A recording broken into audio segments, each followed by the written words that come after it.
নিজের কপালে গুলি করে আত্মঘাতী হলেন এক পুলিশ কর্মী। কলকাতা পুলিশের ওই কর্মী ছিলেন মালদার বাসিন্দা। দীর্ঘদিন আগে তিনি কলকাতায় চলে যান। একসময় মালদা শহরের উত্তর কৃষ্ণপল্লী এলাকায় থাকতেন গোপাল কুমার নাথ নামের কলকাতা পুলিশের ওই কর্মী।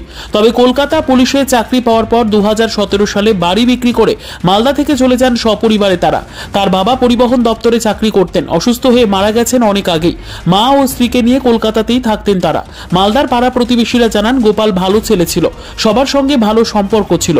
কলকাতায় থাকলেও মালদার সঙ্গে যোগাযোগ ছিল তাদের। তবে কি কারণে আত্মহত্যা তা কেউ বুঝতে পারছেন না।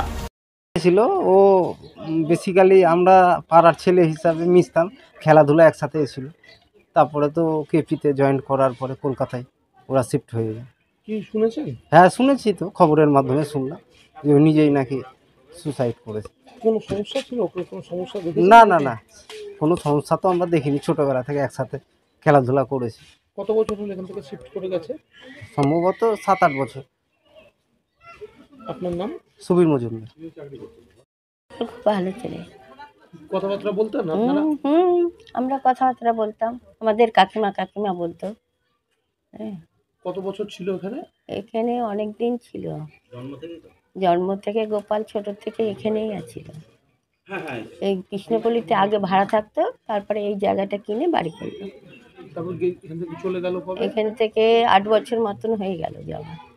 মাকে নিয়ে চলে গেছে? মাকে নিয়ে গেছে। আপনার নাম? আমার নাম রাধা কর্মকার।